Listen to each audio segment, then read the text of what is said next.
May I strike a certain personal note and then go on to other considerations? We, my generation in India, have been conditioned in particular ways by events. There is the background of 2000 years or more. There is the conditioning we have had during the 150 or 200 years of British rule, and then there is the big conditioning during the last 30 or 35 years of what is called the Gandhian movement. We are the resultant of these various conditioning factors.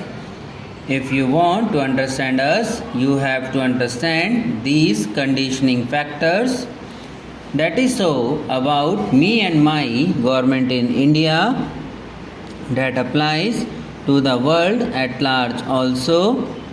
We have to understand other people's basic conditioning factors, their past history, traditions, habits, conflicts, etc., and more particularly the recent history of the last half a century or so.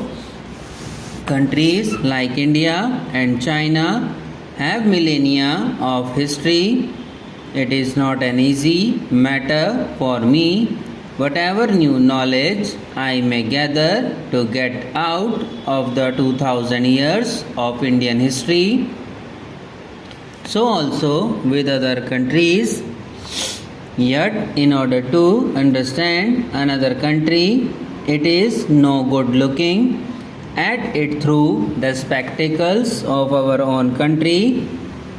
If an Indian presumes with his Indian background to judge England or Germany or Russia, he will probably not be objective enough.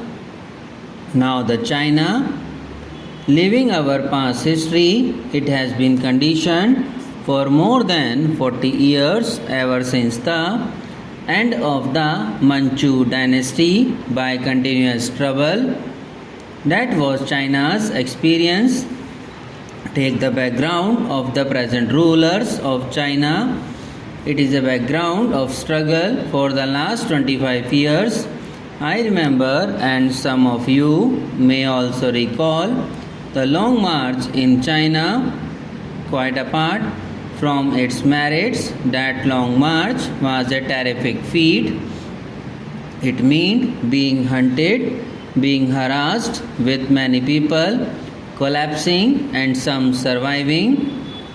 They often found a habitat in the mountains and in the caves and lived there for a number of years, organizing themselves. Then came the Japanese invasion.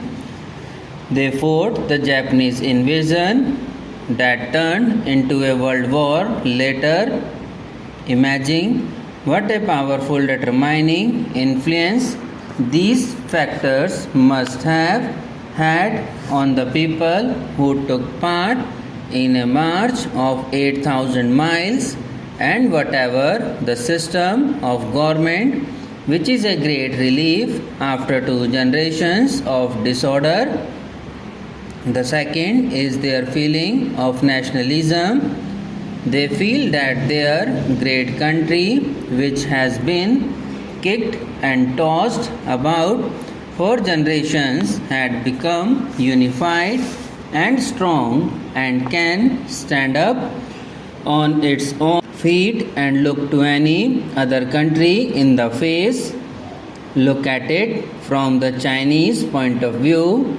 I am not for the moment considering communism or anti-communism.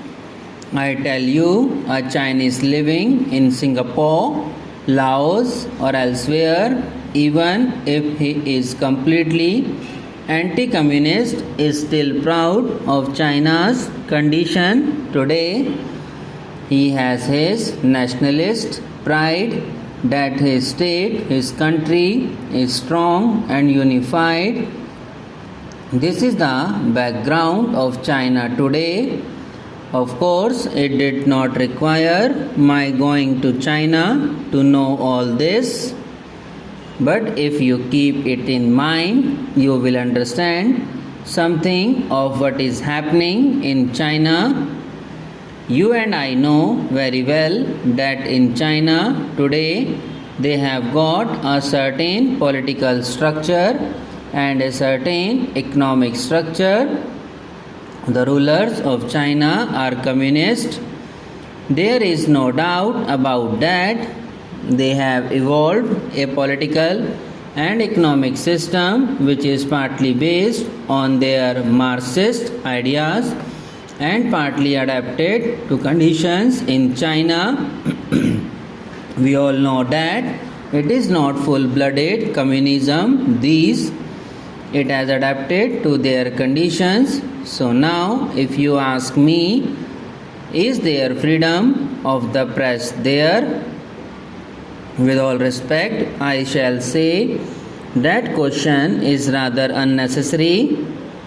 The whole structure of government there is of a type which is completely different from parliamentary democracy. Whether you can call it democracy or not is another matter. They call it people's democracy. That is an argument which we need not go into. My point is that it is different. We know it. What results it yields you can partly see now, and ultimately the future will show.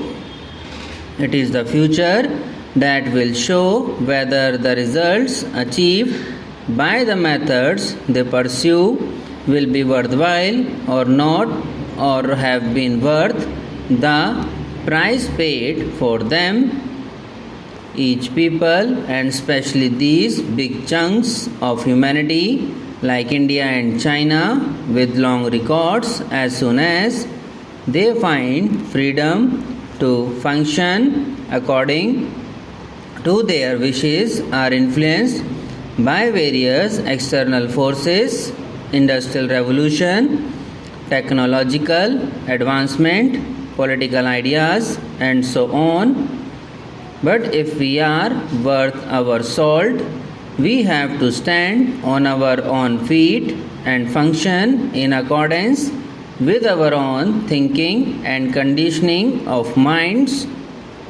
I shall have little respect for India if it followed blindly the American pattern or the Russian pattern or the Chinese or the British.